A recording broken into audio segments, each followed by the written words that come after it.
Really, we have to understand our history.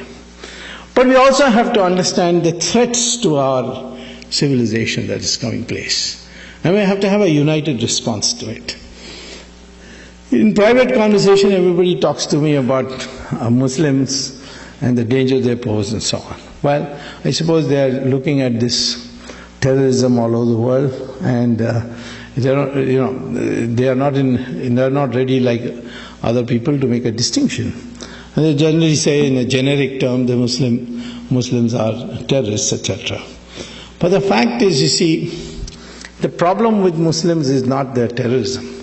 It's their religion is so clear-cut.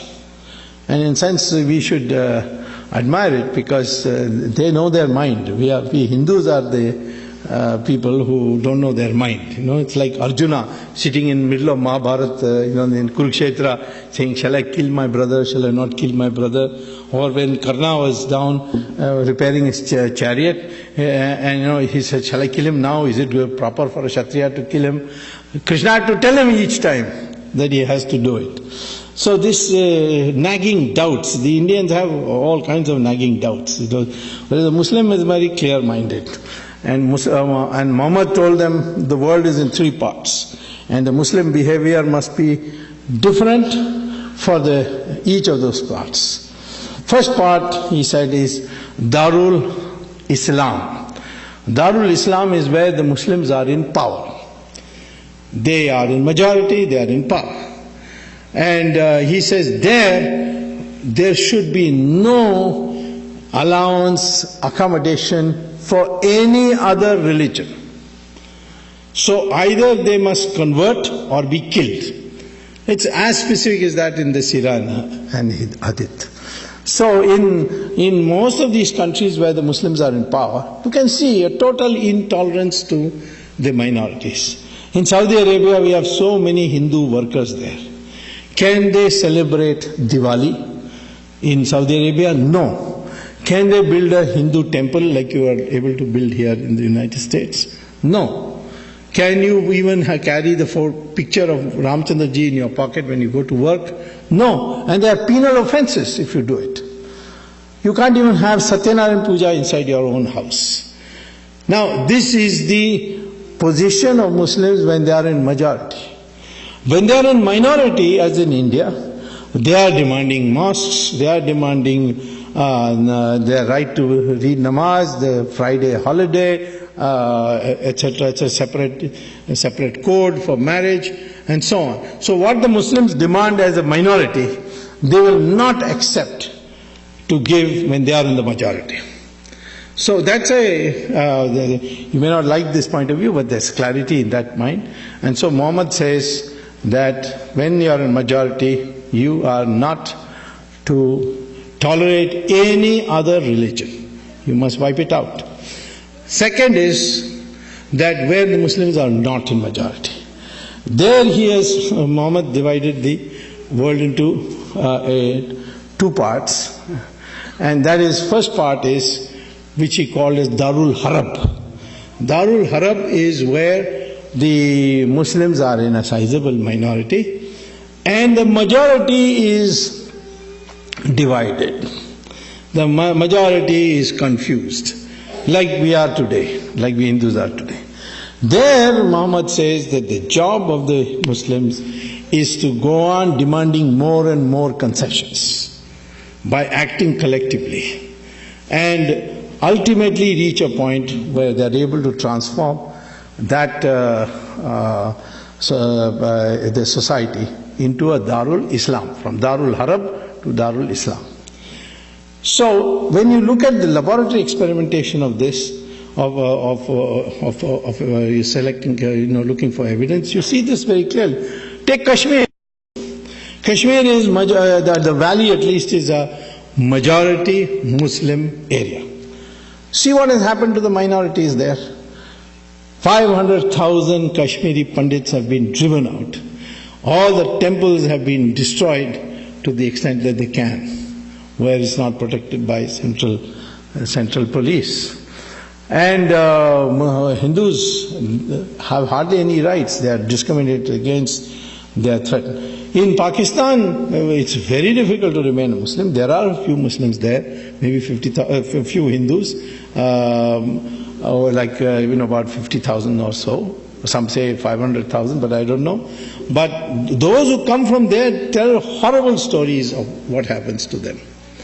In Bangladesh, in 1947, there were 32% of the population were Hindus. Today it's only 7%. Nobody talks about it. You see, they'll talk about Gujarat every day, but they will not talk about what's happening in Bangladesh. And it's not only states and countries. Even districts you will see this. If you go to, say, Mau in Uttar Pradesh, you can see it. Even you go to Kerala, in Malappuram, the Hindus are living there in utter fear.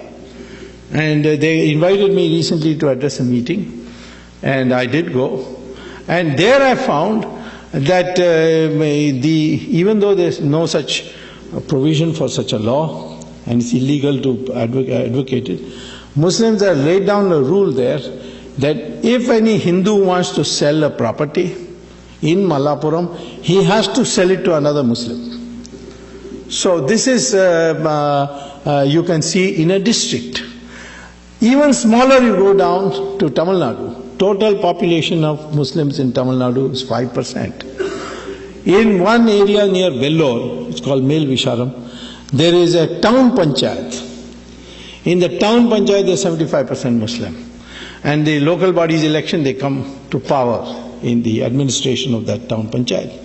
And they will not give any amenities of the town panchayat to these Hindu areas until they agree to convert. So they make it a condition. You convert, we'll give it to you. Otherwise, we'll not give you. I went there and I saw myself what was happening. So I went to the court and got a court order. And now, of course, the matter is rectified. But I can't do this on a micro basis. I did it as an example, but this is what's happening. This is the mindset of the Muslim. And finally, Muhammad says, if you are in a minority and the majority is united, then Muhammad says, surrender and don't argue with the minority.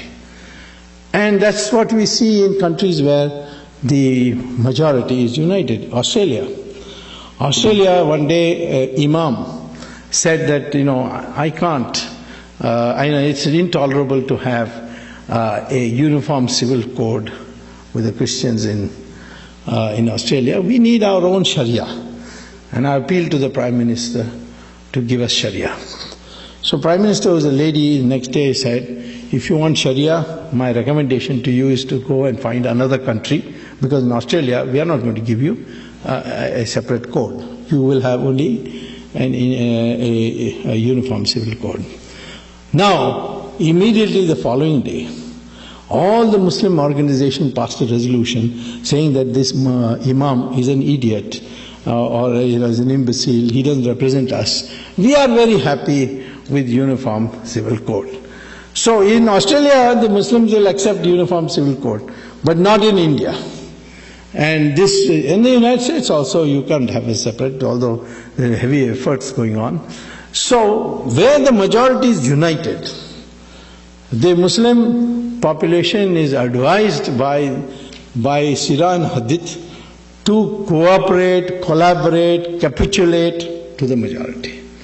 And I think there's a lesson for us in that unity. What is the problem today in India? There are all the time of accusation that politicians are, appeasing the minority, they are appeasing them to get votes, it's vote bank politics, so on.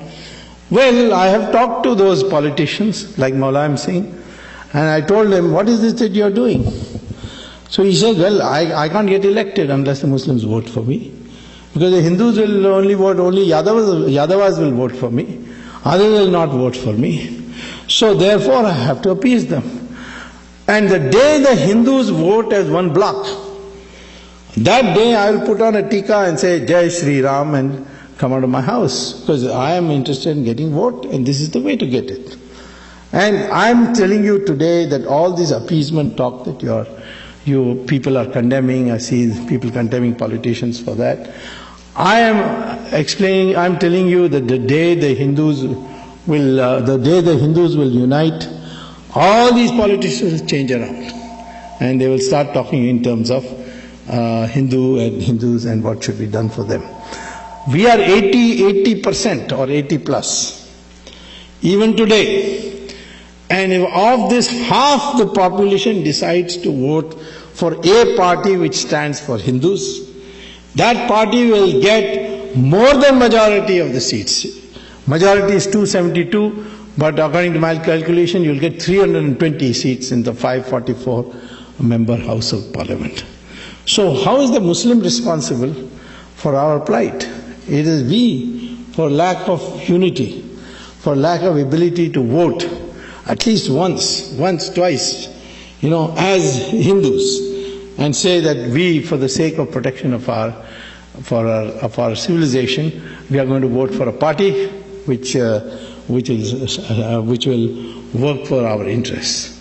Certainly that party cannot be Congress, because the Congress today has been taken over by Sonia Gandhi, who is answerable only to the Vatican, and she promotes Christian missionary activity. We are not against Christians. Christians can propagate as much they like in India, but we don't want foreign missionaries to come here to India and poke their noses into our internal affairs.